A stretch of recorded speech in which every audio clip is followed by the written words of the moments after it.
Smell what the flock is cooking. Flock up or flock off, not you. Stick around, because it's about to go down. You now flock with the most energetic entity in the Eagleverse. Here on the Maniac Monday, dogs, it's been a week, and I got all kinds of things I want to get into for this therapy session, so we're going to keep it fast and furious the way Howie usually is around this time of year, because like I said, he usually starts off he's not too fast and furious. He's usually late and luxurious, but whatever. This is how we got to get into it, because there's so much I want to get into this week, man. Of course, we got to get into a little bit of Jordan Davis. We got a little bit of Dallas Goedert. We're going to go future, past, present, and all that with the picks and the trades. And 1992 Cowboys, we're going to talk about Saquon. Maybe if I feel like getting into that, it's a little iffy, a little sticky. That's like, some people are fucking crazy. But, I'm talking about things with the bias also, and I understand that. The difference is I know I'm crazy. Some of y'all are just crazy and don't know anything out this. But maybe if I feel like getting into that, we'll get into that. And like I said, also the future. I know the present right now. And I said I was going to get into a bit of who are these guys, the undrafted free agents. And I mean, I've been doing this for 3 years now, and it's like, dude, do you really want to have these dudes don't even, as much as we want them to, but whatever the case may be, we're going to get into that and all that and all that. But before we get into any of that, let's get the Nets keeping out of the way. Please like and subscribe. If you bought that fly, just fly. Drop a comment in that box if you're flying with the flock. Even if you're not, do remember, join that Maniac thing, Noti Gang. You hit that bell, you get a ding whenever I'm on this YouTube thing. And while that's the Maniac thing, let's keep the main thing. Hope this video finds you in good vibes. Fire, good fly skies. If you're not there, hope this helps you get there, because we're about to go there. Oh, yeah. And Lord, please believe me, you know I need it. So anyway, we're going to go into the future first, because that's the first thing that came to my mind. Oddly enough, when I sent myself this message, let's see, Friday. You'll see it says Friday. I'm talking to myself on Friday about this case right here. And of course, I wake up, and this is why Philly 500 is one of the greats out there. Not to mention LB, those are two of the dudes that I actually started me along this mission. Not to mention, it was Liam. Liam was really the dude. But anyway, regardless of what on that, Philly 500, right? I'm listening to this, dude, I'm like, I try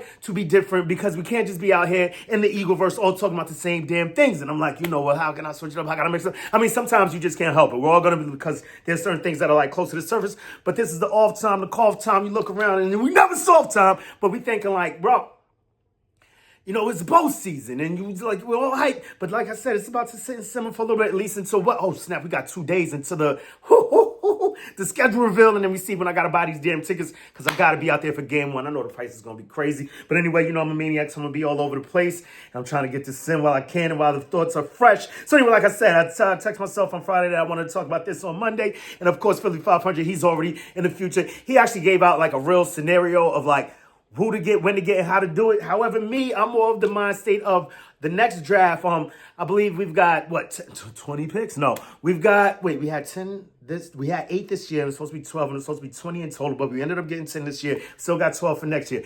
12 picks next year, and I know we jumping way ahead. We're not even getting into the season yet. Regardless of what, these are the type of things you do in the off season, right? And this is what was on my mind. So it's at the mind of the Maniac. You got 12 picks next year. Not to mention, I believe the first 5 picks are in like about the top 105, right? And that still leaves 7 more picks. So if we were to put a package together with those top 5 picks, including the first, we got a 1, 2 twos, 3 threes, I believe. A 1, 2 twos, and 3 threes. No, that would be 6. Somewhere around that range. A 1, a 2, and 3 threes. Something like that. Damn, I should have had that ready if we're going to talk about it. Regardless of what, they're all in the top 105. We could take all 5 of those picks, in my estimation, and perhaps package those for a top 10 pick and get a super stud out of the next draft. Now, I'm not going to lie. Once listening to Philly 500, I'm like, oh, snap, what he's got going on is a bit better. However, he's proposing more so like just trade next year's first and the 2 and get a 1 in the next year. Something like that, so that we could get Jeremiah Smith. Yeah, that's great and all, but I'm still a little bit about the now, because this is what it's all about. We want to maximize the guys that we have while we have them, and that's going to lend me into the next. So that's the future, what we could do with the future. And while I'm still there, let me see if I got it. We got the 5 picks, and somehow get that to a top 10, whatever you would need out of that. But but that also lends towards his idea too, because then we could have possibly a top 10, one of those teams that needs a quarterback, trade us back one of their ones later in the draft, and boom, and then they're 1 for the next year because they want a quarterback, and that's how we get to Philly 500 scenario, having a 2 for the 27 to go and snatch up. Damn, this is, wow, great mindset. This wasn't what I was thinking as far as, because I'm thinking next year, because like I said, I want to maximize the talent that we have while we have it. We got some guys, and this lends into my next thought, what I was saying about the pass. and Dallas, the Dallas Cowboys, right? I saw somebody in some comments section, I forget where I was at, but we were talking about they were talking about how the Eagles right now, we got a lot of guys. Look at Jalen Hurts. So yeah, we're watching the Snowquan game today. Yeah, we're watching the Rams versus the Eagles playoff division. Jalen Hurts, what are they fucking talking about? And I mean, I would love to get into that, but we'll be here definitely all damn day. All the ridiculous things I hear about Jalen Hurts. But I mean, I feel like we're so far beyond past it, like to even comment to these nuts out there talking. I heard on the fan they talking about Jalen. Does he have to prove himself? And this is the worst offseason ever. I forget who heard that on Chase Senior show.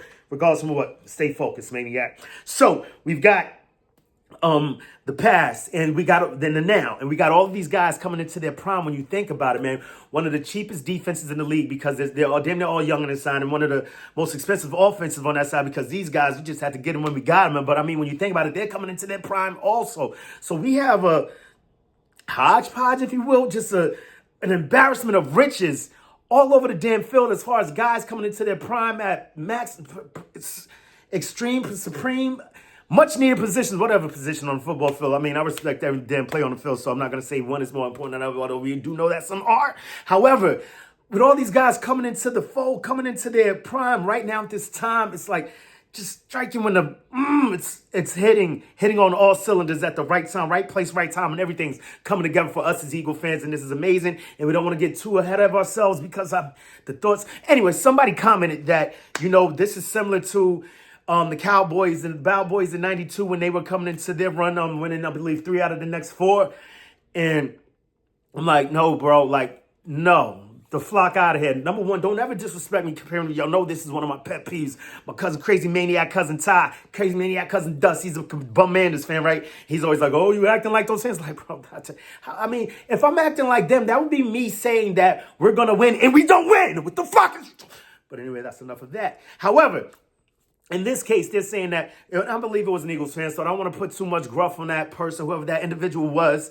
I doubt they, just because I'm crazy. However, you can't compare us. Well, number one, because we haven't done that quite that yet. So, you know what I'm saying? I do respect that. But on the other end, I'm like, nah, don't be disrespectful. Don't put us on, don't even put us in the same sense. Sometimes I wonder why we're even in the same damn division. They're in the flock in West. We over in the East. How they in NFC East? They're a backwards organization altogether. I don't even know how they got here. They got luck.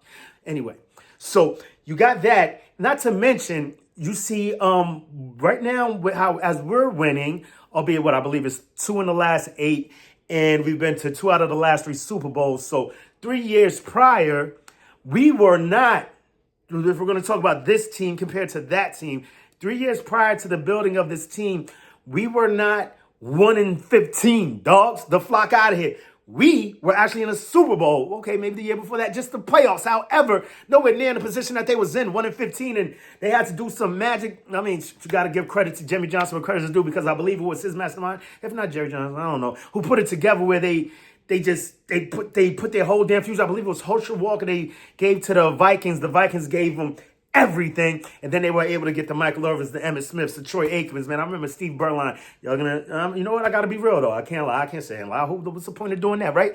I'm not gonna lie. I was a young lad then, right? And the Bow Boys were 1-15, and they were sympathetic losers at that time. Can you believe it? Yeah, the Bow Boys. I'm sitting there looking like, oh man, look at those guys, man. Look at them trying, because we had the killer defenses back then and all that. Like they weren't even a flocking factor, right?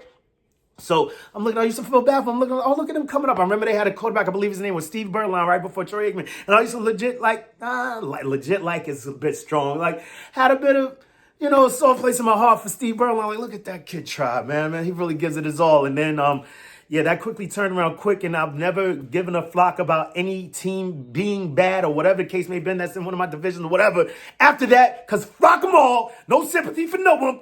I gotta start letting this out, because keeping all this in with these flockers and anyway, it may not be healthy for me. However, I say all that to say, like, no, as far as the comparison goes, us to that team and all that, like, we were not 1-15 2-3 years ago. So get the flock out of my face with that. However, I do, and gotta be honest with it, right? I do want to end up not so much. No, don't want to end up where they are. I do want more. I want us to get more, and it's just very fulfilling to see. It's going to be even more fulfilling. Oh, man, Slay almost had that one. Remember that one?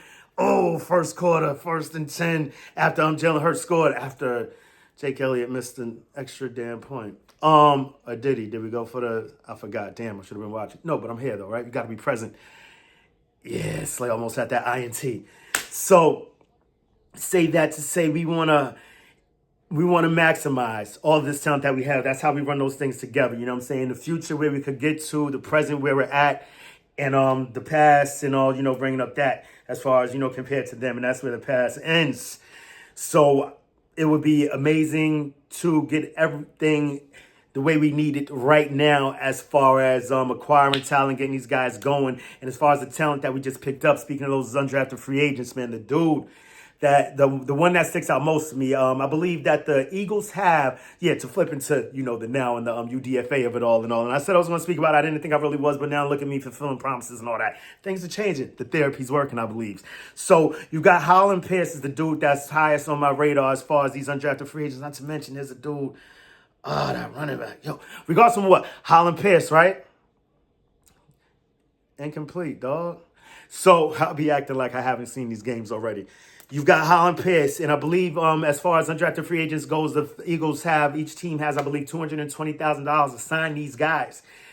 They threw 180 at Hollin Pierce. That just leaves 40,000, which is just wild beyond me. I'm like, wow. But it's Ty Roseman over there. They know how to finagle the bagel and flip the papers and all that. So I'm pretty sure they're going to do what needs to be done to get everything right over there. But this dude is a massive project. He's about the same damn size as Jordan Mailata. However, he does have a bit more football experience than Mailata had when he started with the Eagles, being that he played football at Rutgers. This dude, I believe, is 6'8", 370, some wild behemoth of a man. And what better person to give to mold this gigantic, enormous piece of clay than Jeff Stoutland and what he can do with this kid. Not to mention the additions of Hinton and Cameron Williams, who we also picked up in the draft. And I still high on Keegan and other guys that we have in the fold. And just that's one of the most satisfying things I can say about where we're at also as an organization. Like, not to mention the players all coming into their prime, but these coaches, we feel that we can really trust these guys. When you're talking about the likes of Vic Fangio, Clint Hurt,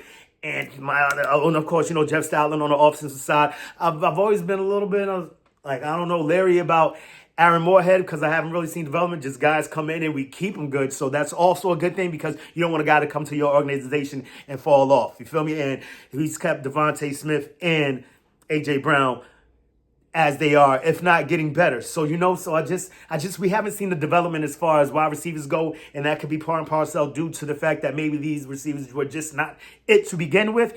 But we definitely need Johnny Wilson to learn how to damn it catch. But anyway, like I was saying, Christian Wilson, Clint Hurt, Christian Wilson, the flock I'm talking about, the DB's coach, Vic Fangio, and the guys that we have over there as far as defense goes. And then that brings me along to Mac McWilliams, Mac, and what he could possibly be in this defense, and Akuba and all the other defensive guys that we picked over the past few years. So having all this come together at the same damn time, guys coming into their prime, not to mention with great coaches, and back to the point of Christian, what the flock is his name? The hell? The DB coach and Mac is that we're going to see him get guys before the league has a chance to put their hands on them and teach them bad habits from like other organizations, other coaches, and things of that sort. For us to have these guys young and be able to mold them into what we want them to do, like the Drew McCubas of the world, and like I said, Macs and other defense Bs. We got Eli Ricks, that a lot of people that I hear the organization is big on. Keely Ringo coming up, so I just can't wait to see what that side of the ball does. And I just think it's just great things that come with the mix of the coaches, the players coming into their prime, and our GM just drafting and doing whatever the flock needs to be done to get done. If you didn't see the Unscripted, go check that out. I saw Philly 500 just talking about it. I was watching it this weekend. Just watching what goes on in that war room, and then the appreciation of everybody and all of them coming together to do what needs to be done to get the damn thing done. And then, the top dog of them all, of course, we got to mention Coach Sirianni being I heard LB speaking on it, we might have to call him the best coach in Eagles history, bro. He brought up the fact, he's like, we lost Jake Delhomme was one of the guys that we lost to, but and all respect for Andy Reid, so I can't go as far as LB went, but he gets you going. I don't know if you ever catch him, check him. It's good stuff. It's that guy going, and then you've got the top dog of them all, Jeffrey Lurie. You know what I mean? The guy that puts it over Jeff Staban. How he be busting the stupid dope moves. You feel me? How he busting the stupid dope moves. But he can't do it without Jeff Saban. Jeff Saban Laurie. He works with Jeff Saban. He just be maxing and cooling. You feel me? You picking up what I'm laying down. You figure deal me. You see me? So, I mean, I'm just hyped about where we're at. And I had to get in this therapy session to share that. And I guess I'm going to do it as much as I would hate to do it, but whatever, man. Y'all can click off around this time if you want to get into the BS politics of all things going on. Of course, like I said, I have a bias. Saquon, people going crazy about Saquon is nuts. And it's just wild to me. And I get, you can have whatever stance you want to have on it, whatever side you want to land on it. Just be sensible with it. And not only that, be honest about it. I believe it was TYT Sports, the Young Turks, dude on TYT Sports. This dude that I I won't say formally respect because I haven't lost all respect for him. Now I just have to look at things different because I'm like, this is why people tend to lean more right lately because once you do your research, you come to find that, I mean, they're not essentially lying, but I've always heard if you're omitting things, those are called lies of omission. So you're just putting out parts of a story to have people lean to your side of the argument. Like I always say, anyone can paint the pie with the color of their own opinion, bro. That's cute and cool and all that if we're just having a little fun debate. But when you're trying to edge people and then like going at people's family and all that, like, I mean, his wife is a bit wilding. She's wilding. But I mean, I feel like she should be off. Nah, man, a person is a person. She's going to have to deal with whatever she has to deal with. But I'm just talking about Saquon right now. And anyway, the point I'm trying to make is that he's going to espouse and put this out there. Like, what is Saquon doing? But not going to mention, things that he's done in the past as far as, left-leaning ideologies and things of that sort. I mean, like, you're going to play golf. It's not the time to go and press somebody over politics. It's not that person's in see now. See, this is where I get into a bit of a word salad, and I start to sound crazy myself. And I just, to that end, I think everybody's just Monday flocking business. And like LB said, which is something that I've always said, one of my homeboys who's a soldier too, is like, these people fight for your right to have choice. And that's all it is, bro. You can't, it's like, who, with that as like legit chastising, like I said, I definitely have a bit of a bias because of Saquon. Let the shoe be on another foot. I might be talking a bit different, crazy, but this is us as Americans, as humans first, like you have choice. Let people rock the way they may, and if they do what they do, and at the bottom line, at the end of the day, this is the Eagles flocking channel. So that's really what it comes down to. And I hope right now, all the flashback, all the kickback, everything that he's getting, all the vitriol he's getting, only fuels his fire to come in this season and go flocking crazy on the league, scorched turf, terrorists for everybody, y'all paying taxes on this flocking field. And I can't wait. And I hope that's the way it goes down, man. And that's my little piece. So now we're going to get the flock out of there because it feels weird. It almost feels icky. It's not my thing. But however, the Eagles are my thing, and I love this fucking team. I love where we're going. And super big shout out to Jordan Davis signing the extension. Super hyped about that. And it seems since we didn't pick up a tight end in the draft that Goedert may be staying around. But I definitely want a bunch of people out there to shut the flock up. Like, I mean, you say what you want to say. See, now I'm getting a bit too hype right here. However, it's like, dude, everyone's talking this hometown discount. You got to give them a discount. Dude, these dudes are playing for their lives and for the rest of their lives, bro. Like, some of us, I mean, if you want to look at it like this, some of us have the privilege of doing what we love for 30, 40 plus years. You know what I mean? Doing what we got to do to get what we got to get, right? These guys have 10 years, and albeit that 10 years could set them up for the rest of life so they do never have to work again. But this is still the thing that they love, that they're not going to be able to do. So while you're doing it, you want to do it to the best you can, man, and make the most you can while you're doing it. So all these hometown discounts, I heard people say it about Jordan Davis over the next few years, and Dallas got it. He should take one. I mean, Dallas got a situation. Jordan Davis is young as hell. So it's like, dude, go get as much money as you can. These big dudes have become a high commodity. Not to mention, I do believe, to a certain extent, that the Eagles possibly may have had their eyes on different defensive tackles out there, didn't get them in the draft, and said, you know what, let's extend our boy. You know what I'm saying? Maybe we take another shot at it this year, maybe perhaps take another shot at it next year, maybe perhaps this year. The boy goes off, goes crazy, and finally comes to the evaluation that we had of him when we first drafted him. I mean, I've heard it on numerous occasions. It's usually around that third or fourth year when these defensive tackles. Not everybody is a Jalen Carter, you feel me? Aaron Donald. I don't even know how Aaron Donald long took it for him to get him into the fold to reach his true potential. And also, we had another one ourselves in Fletcher Cox. So I don't. But anyway, I've heard that it takes about 3 to 4 years. I can't really go back into my Eagle crazy mind and remember exactly when guys quite hit the road, you know what I'm saying, quite hit their stride. However, we've seen flashes from my boy Jordan Davis, and not to mention he does what he does, and he does that great. He's a run stopping. He takes up different people. He has to take on double teams because he's a massive human being that people have to account for. So that it's not always going to pop up on the numbers, and I know you've heard this over and over again. However, it just irks me to no end when people are talking about taking discounts for these young men in the prime of their careers. Like, so I would never be that. There's some hopeful, wishful thinking. While I would love that, but our team is not the type of team to do that either, because that kind of detracts and turns off free agents. So we always want to pay guys what their worth is. Now, in the case of Dallas Goedert, as much as I love him, we got to call a spade a spade. It is what it is. He was one of the top paid tight ends over the last 3 years, and he may have played some release, you know what I mean? He's probably at the bottom as far as not production. The dude produces when he's on the field. Like, especially playoff time, I mean, he's Jalen Hurts' top target. Especially if you look over the whole span of his career, I believe he has the highest percentage when targeted, right? So he's amazing. Got to love him for that. But the best ability is availability. He has been there sometimes. So I could kind of, it feels weird, I could kind of lean towards people when it comes to Goedert. I can't believe I'm saying it. Sometimes you got to speak it out, and this is what the therapist's for, right? You've got to, you got to be on the field. Like, you know what I mean? And he was the top paid. So, you know what I'm saying? Give it a little kickback, man. You did not show up to work every day, fam. You know what I mean? You might owe a little bit back. So it'll be dope. I mean, nothing crazy.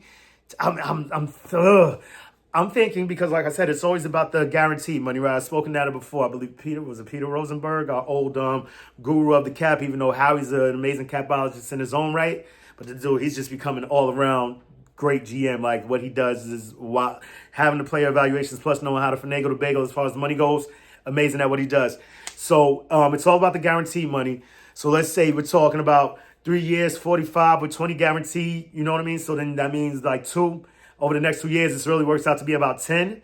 You feel me? So I mean, that's something that I think could work out, and all parties would feel good about it, because the NFLPA would love it, because, you know, you're not dropping them down to the lowest paid.